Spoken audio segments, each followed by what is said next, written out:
audience who might be thinking about applying to jobs in Europe or Asia, how is that application process? I don't know if all of academic jobs? Or? Yeah, academic jobs. How is the application process and the hiring process different? And another potential way of looking at it is, are the categories of employment different? Are there lecturers? Are there, what are the hierarchies, and how do they compare to the United States hierarchies?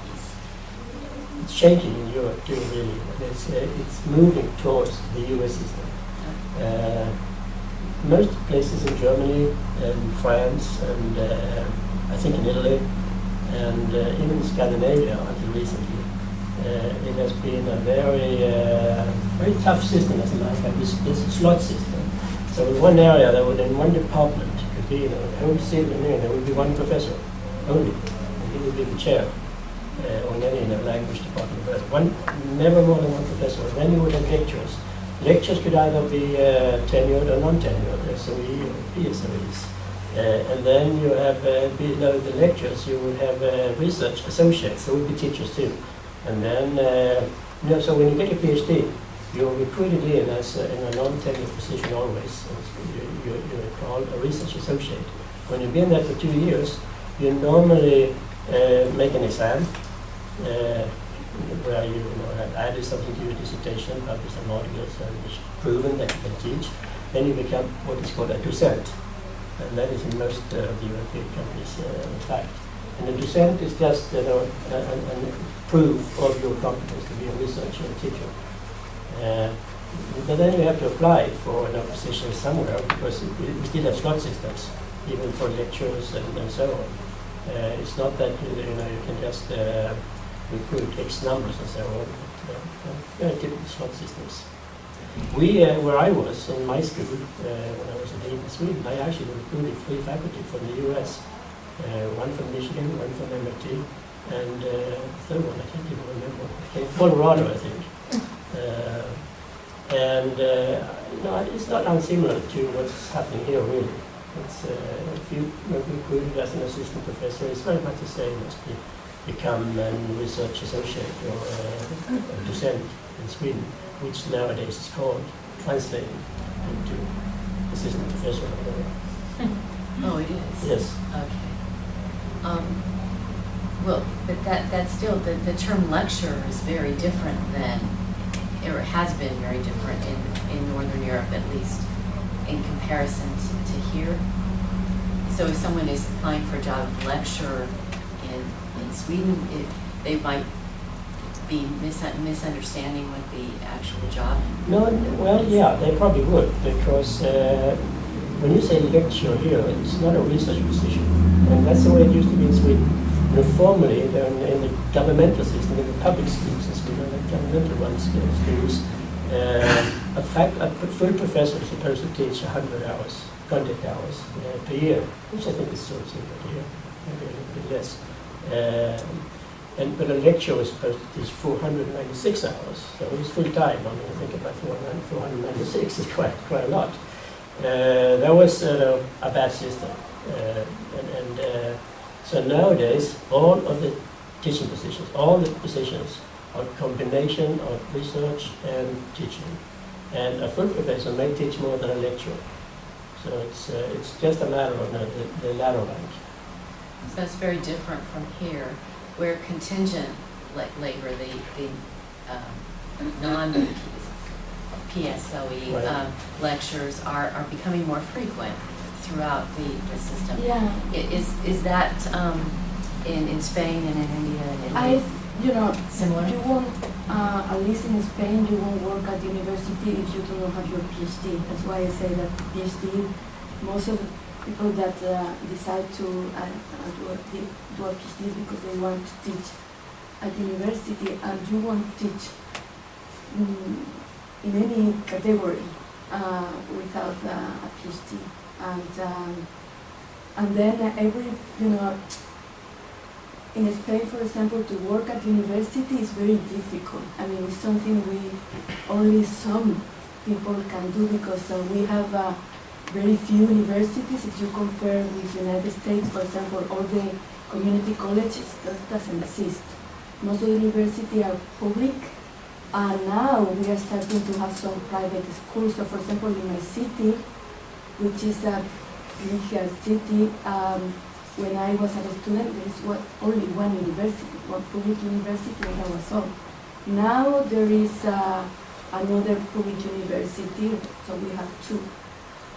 But to really find a place as a professor at the university is very difficult. And to have a permanent position at the university is a very long and lucky process, because most of the time those positions are going to give only to those that know more people, that a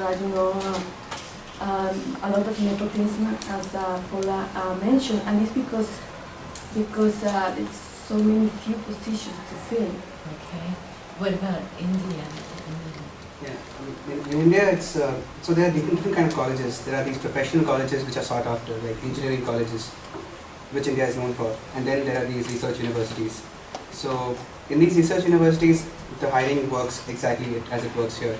You need to have like a couple of years of postdoc if you want to apply for an assistant professor job. If you want to be a lecturer is only a teaching position. You just need to have a PhD and you don't do research. Whereas in a professional college, like an engineering college, like any of these famous IITs, you just can get into with a PhD and become an assistant professor. Generally, there's no research involved. It's not necessarily a research position. It's a teaching position. It's more of a teaching position.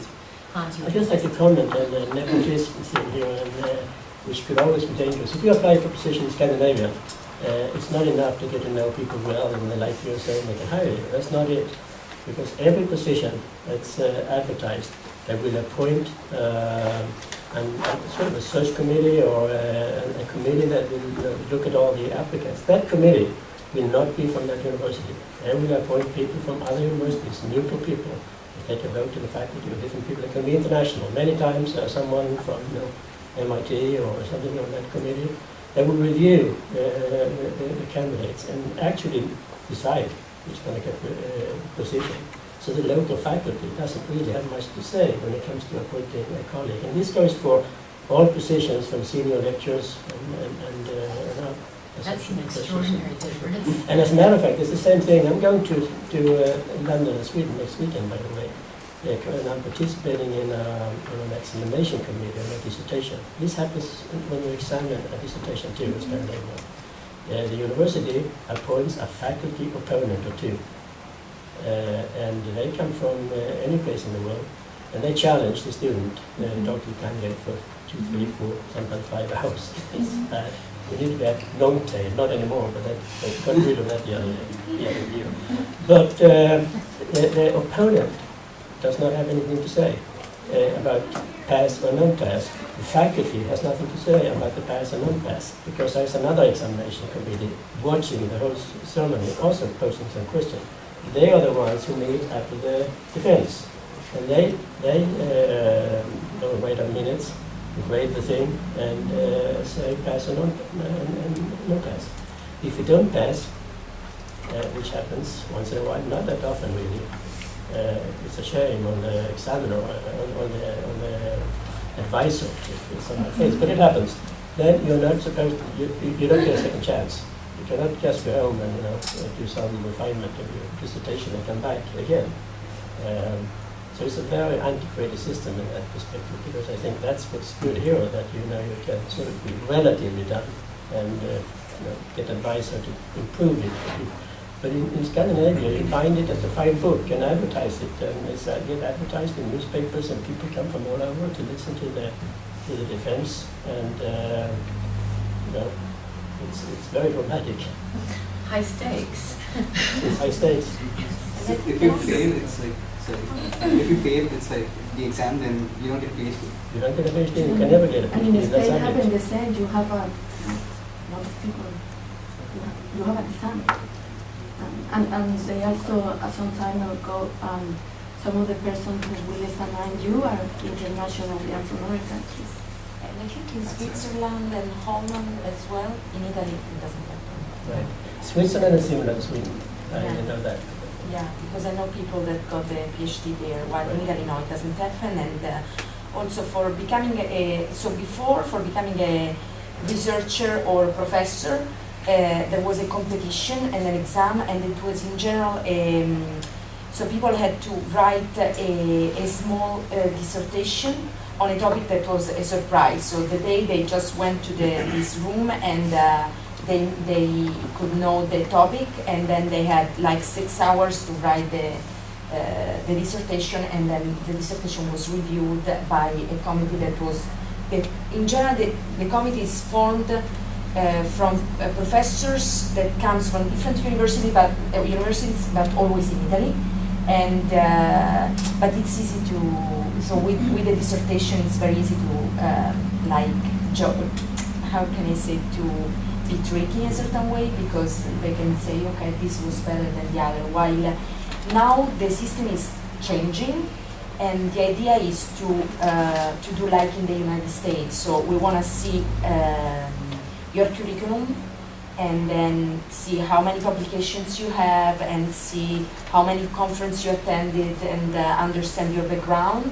And then we compare the curricula, and we choose in relation to the curriculum some of the applicants, and there is another examination with so where people are asked to prepare a lecture and be able to do a talk, etc., and also to explain theories and methods. So it's changing, but it's still so now we are in process, we are in transition in Italy, but it's still the old style. So it means that there are these competitions, and there are just a few every 10 years, and it's easy to be tricky, I mean, to choose what they want to, who they want to choose. And that's, you're describing not the process of getting the degree, the process of being hired. Being hired, yeah. In the United States, the conference system is very much a part of the hiring process. There's the job announcement, and then you send your CV out and your package, and you might get asked for an interview at a conference, and then you might be asked for a callback to the university and for interviews at the university, very rarely with the other applicants or the top 4. Is that at all similar to the hiring process in say in India or in Scandinavia? I don't think the conferences on this, I mean, it's advertised, normally internationally, and but we do, I mean, the committee of external people, but normally one local person in that committee, 3 to 5 people that come from other universities, and they get a short list of 3 to 5 people, if so many applies. Sometimes not so many applies, and they decide to bring them to the campus for not so much interviews as giving a lecture, and of course just familiarizing with the campus to make sure that they really want the position and so on before they get appointed. And by the way, until a few years ago, the appointments as a professor in Scandinavia, it may still be so in Norway, is now appointed by the king of the country. So we got monarchies in Scandinavia, as you know. I was appointed by the king. Actually, I was one of the last ones to be appointed by the king, and that is why I'm still associated with the university I was appointed at, because I got a tenure and I can never be fired. And I can never quit either. I tried. I've been on leave 15 years now.